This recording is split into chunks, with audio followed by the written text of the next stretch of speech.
Hey guys, Omni here. So I was out running errands, took a nap and all that jazz, and I put out my reaction to the Red Band trailer for The Legend of Vox Machina, and I see already some people definitely seem interested in me checking out the show. So who knows? I think we might check it out, especially considering what I'm hearing about the voice cast and whatnot. Now, a lot of people in the comments wanted me to actually react to the video they put out talking about the cast, that the other people outside the main crew that they've brought into the show. I will go ahead and let you guys know, two up front have already been spoiled for me. One was their fault in general. When I had posted, because when I make a reaction or whatever, like I post a little, hey, here's my reaction thing to like Instagram and Twitter and all that jazz. So if you're not following me on those places, check them out. And I also just got a TikTok, so check that out as well. But yeah, so one I found out about because Stephanie Beatriz liked my post. And I was like, wait, what? Holy shit. Why did she like my post? And I checked and I was like, oh, she's in it. So hell yeah, that's awesome. That was a nice little surprise. Spoiled by the actress herself.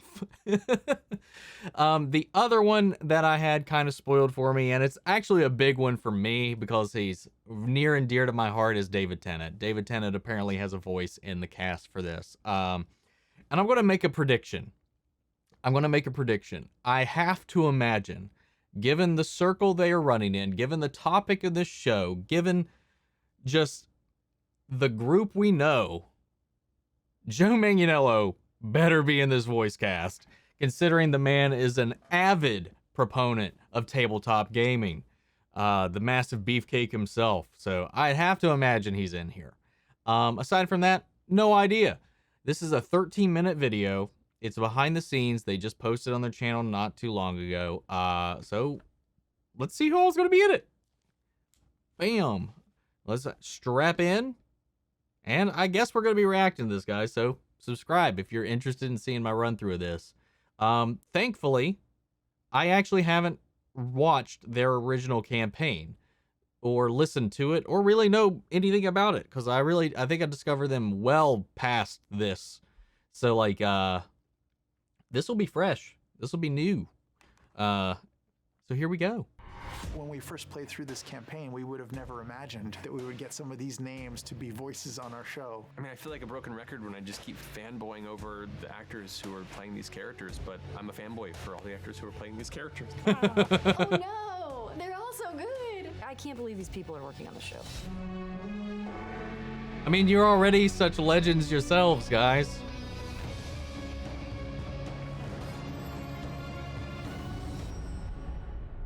It's an interesting circumstance to be developing an animated series where I created and performed so many of these characters, and then now we have the opportunity to bring them to life.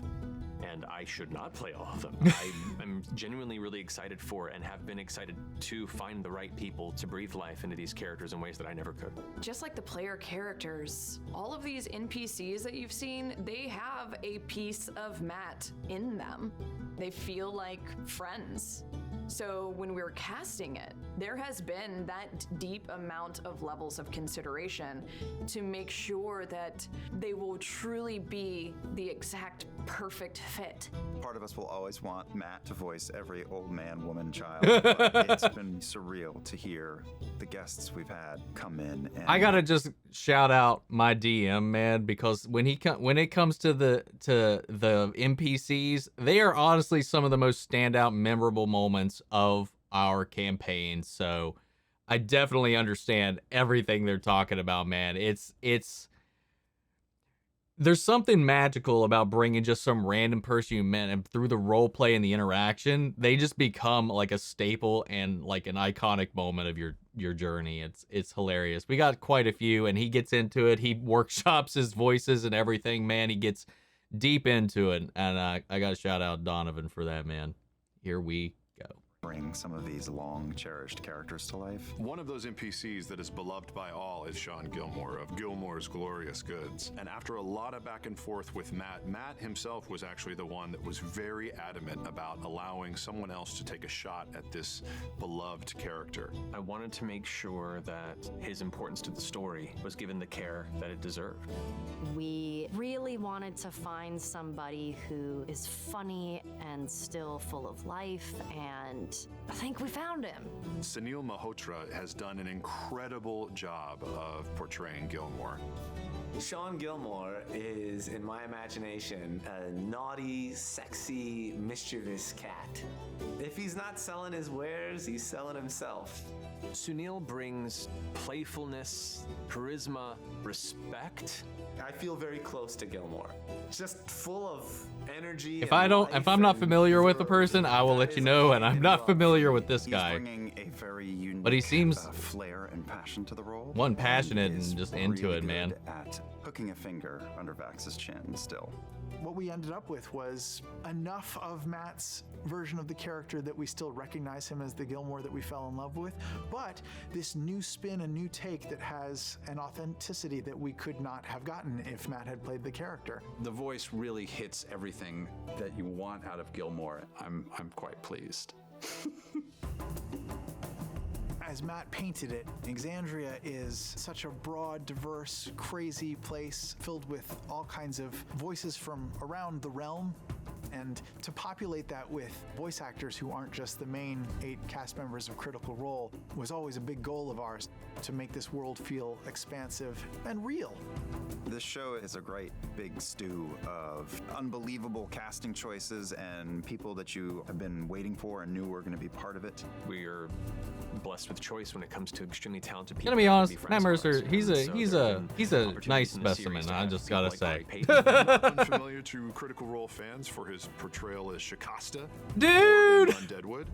Sovereign Uriel is a huge part, which meant that we needed a huge voice. Khary Khary Payton was someone that we turned to for that, and he delivered instantly. He has a level of regality to his voice Yes. that you just can't ignore. He just brings so much weight and integrity to Uriel and gives it even more character than I Cyborg, would have Ezekiel. imagined. We're trying with some of the casting to make sure that everybody you want to hear who's been a part of the family sneaks in there every now and then. Felicia Day is a perfect example of someone you will hear rattling around Tal'Dorei. You'll hear her doing her level best to defend Amon against its enemies in a Felicia few of the Day. early episodes. As one! We would not be here without Felicia Day. She took a chance on us, she saw the possibility, and we knew that we wanted to use her. We also have people that we have known and loved, such as Bobby Hall. Okay, we'll take you in, but the bear waits outside. Good old Bobby Hall got to play some guards in some of the earlier episodes. He blew us away. He was Not phenomenal. familiar with Also them. stepping up for a character favorite from the VOX MACHINA campaign is Eugene Byrd as Jarrett. Jarrett got a new role in this show. He is now a captain of the Arms of Amon in the animated series. I think Jarrett is one of the coolest characters in the campaign. Jarrett is the kind of guy that you need to prove it to him. You need to prove it to him more than a few times. Eugene is like such a wonderful human being and such a wonderful person. He was in Gears of War with me, and I was so excited when he was cast. General Krieg is a character from our early home game days that some fans may not be super familiar with, but he did reside on the Council of Tal'Dorei, and we had to turn to a big voice for his character. Hello, my name is David Tennant, Yes. and I'm playing General Krieg. David Tennant's in our show? What? Being able to bring him on board to bring an NPC like Krieg to life, I don't know appreciating why NPC, that so actually he got really me is the one fucking that brings it misty. to life for the community as well for the first time. I can't believe you made it out alive. He was so excited to be part of this I love project his because he'd voice, seen man. the path that it Scrooge. took. I think it's fantastic. My favorite I think this is Scrooge. all Like, no Sure, disrespect should to the be next original, show, but start in somebody's front room and end up on television. Why not? Knowing Of course, what that Barty character Crouch. is going to be required to do, David was fantastic to you know, work with. the 10th We've Doctor, also had guest appearances by Kilgrave. Tony Hale. Of Veep fame is our Fence. He transformed Ooh, into this okay. slimy, scheming Fence so brilliantly. I'm Playing the actually head kind of like, cleric is Anjali Ah. Bhimani. Her dulcet tones matched perfectly with the character. character. Don't want to forget Cassandra de Rolo, sister of Percy, played by Esmé Creed Miles. The Tavern Keeper, which was a fan-created character, voiced by Mason Alexander Park, who was incredible. They knocked it out of the booth. The goddess voice. Some of these I Everlight definitely have is not Tracy recognized Toms, or at least heard incredible before, voice, or at least just incredible performer. can't And One match Punch by the Man name. himself, Max Mittelman as Desmond, the Dude. coachman for the devious Briarwoods. Bryn, who is a brand new character to the series, is voiced by Stacey Raymond. Also in the Whitestone crew as Keeper Yenin, we have Gina Torres. Your first Okay. take of her is really someone of great calm and spirituality, but she has a much greater agenda. She also has a couple of tricks up her sleeve, which make her a badass. When it came to the character of Archibald Desnay, we made some changes to the character overall and also wanted to push this young rebel leader with a voice print that we thought would do it justice. We're big fantasy fans, so again, in Shooting for the Moon, we reached out to Dominic Monaghan. Oh, yes. Archibald is a kind of buccaneering, swarthy man of short stature. He tends to let his fists. Dude, and his the axe rings do of the power. talking. He just sounds like such a badass dwarf. Got the title reveal. Move count. Gather Was it every today? able-bodied fighter in Whitestone. We have a hobbit on our show. It's amazing. Also, Stephen Root. We are huge Dude. fans of his, from everything from Office Space to Barry. The way that he chews and works with his words gave a whole new shape to the character of Anders. I still need to watch You're Office Space, but I've heard him in Vedmire so many also other cuts things, an extremely especially recently intimidating Boba Fett. profile, and Recently. we knew with a half giant of his size, we needed a voice to match He's it. got a You can't unique go wrong voice. with Rory McCann, the Hound from Game of Thrones. Dude. Dr. Anna Ripley is another one of the Briarwood henchmen that we knew we needed to bring to life, and Kelly Hu does an incredible job of that. Don't play dumb. It won't end well for you. God, Kelly is a villain. It's a It's sexy really, voice. Really sharp performance. So two of the NPCs that obviously jumped to our mind in the beginning was Lady Allura Vysoren and obviously Lady Kima of Vord. Big shoes, big characters, beloved by all. And we quickly turned to an angelic voice from Game of Thrones, Indira Dude. Varma, for Lady Allura Vysoren. Okay. She has this, Yeah. this grace and this prim quality to her. I must object, Sir Finch. We don't even know what the creature is. Demon? Elemental? And how do you propose we capture it? She was able to deliver this very delicate, soft, but powerful dialogue. I love you, Matt. I love your voice as Allura, but it's so amazing to hear the woman come to life. And then her partner in crime, Kima of Vord, played by the incredibly funny Stephanie Beatriz. Yeah. She has just the perfect cadence and the perfect deadpan delivery and just nails it with her total disdain for the entire group of Vox Machina. She's large and in charge, even though she's under 4 feet tall. Stephanie is a fantastic badass of the utmost variety. Playing a badass is an internal thing. It is about the space that you've decided that you take up. It isn't about how small or big you are. She just like got it immediately and sounds exactly like I pictured Kima sounding. While I miss Matt as Lady Kima, I'm pretty happy with who we got. Another immensely talented voiceover actress, the illustrious Grey Griffin. She is our Delilah Briarwood. Nice. Villains, I've been playing them for decades, and they're just so deliciously wonderful to play. Yes. Delilah is a very complicated villain. I liken her to sort of like a big cat. I'll kill you when I'm feeling like it, but right now I'm just having fun. She grasped so many facets of the subtlety and that brimming intensity and threat, while still keeping that cordial, presentery upper crust. She relishes in the villainous aspect, but she really gets the She's good at that. She She's does good do at that. Horrible, horrible things, but it's all in the name of love. So you have to root for her just a little bit. We also have the talented Darren DePaul joining us as Kyrian Stonefell. He's grotesque, he's evil, he's disgusting, he is a mess. So I'm sure we're like, of course, Darren, he's disgusting, he's evil, he's a mess. We've got to make it him. Darren is, I'm not convinced is human. He can make creatures come out of him that don't really make sense. Nobody's going to get into that part of the basement of their voice like Darren can. Death to the Derollers! Ooh. There's a great Ooh. joy in playing someone who just doesn't give a damn. Watching this universe come to life, it's bigger and more complex than I even imagined. These are adult stories, adult themes, and because it's animated, it means that you can do so much more. Anything that you can think of, anything that you can dream of, that can be brought to life in the world of animation. Who would have thought that we would get to tell these stories in this medium, and people aren't ready for how vibrant and exciting it looks. It's very like those cartoons that you watched as a kid. It kind of reeks of nostalgia, but with swear words. And what could be better?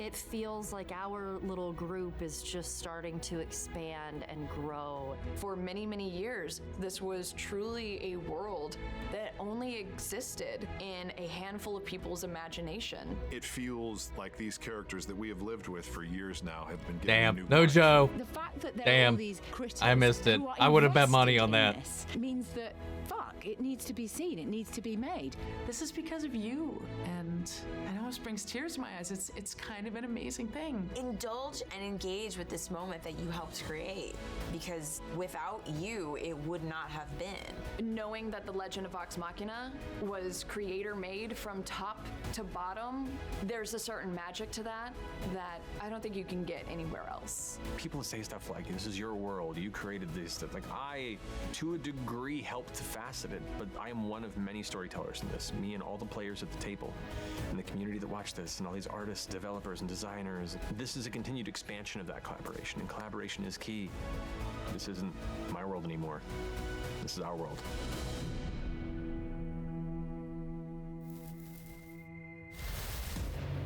Damn. I'm even more excited to check this out now from seeing that. I can't believe I literally just got like misty just from seeing David Tennant. What the fuck is wrong with me?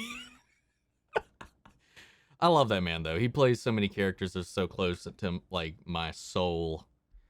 I forgot to even mention Good Omens, man. Which I still need to finish. I do still need to finish it. Yeah, man, I'm excited. This cast is a powerhouse. Man, I'm so shocked that Joe Manganiello is not in there. Really, really shocked. But, oh well, it is what it is. But guys, what did you think? Are you excited? How excited are you guys to check this out?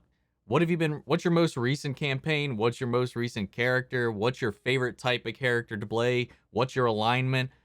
For me, most of the time, I'm a chaotic neutral. I gotta say, like most of the time. Or lawful neutral. I play within the neutral bounds. I'm usually out for myself. I'm usually keep to myself. But in our most recent campaign, I started up. I was like, you know what? I need to break my mold a little bit. Gotta break it. So I'm a very eccentric, happy-go-lucky, kind of ignorant, but in a way that is endearing satyr bard. So I'm having a lot of fun with that one. Definitely something I haven't done before. It's been a lot of fun. My name's Daxlin, and I'm here to play. Ooh. Sorry, that's just a little bit of it. I have to like really get into that register to get that character out there. Now I haven't actually done that, but but I don't know. When I do it for other people, I have to make it silly. Otherwise, I might not be able to do it so guardedly. But there you go. Anyway, guys, sound off the comments. Let me know your thoughts down below. We'll carry on the conversation after the video. Feel free to join Discord. Links to that and all my socials down below. And yeah, so I think we're going to be checking this out. So I hope you stick around. Hope you enjoy. And subscribe. Before we go, I want to shout out our channel legends: Mandy Sherritt, Ryan Karen, Jason Coleman, Philly Vane, Yori Korskov, Margaret Grace, Mary Bradley, Jeffrey Hale, Nate Prouty, Emo Slytherin, and Melita. Thank you guys so much for your support as always, and I'll see you guys in the next video. Take care, everybody.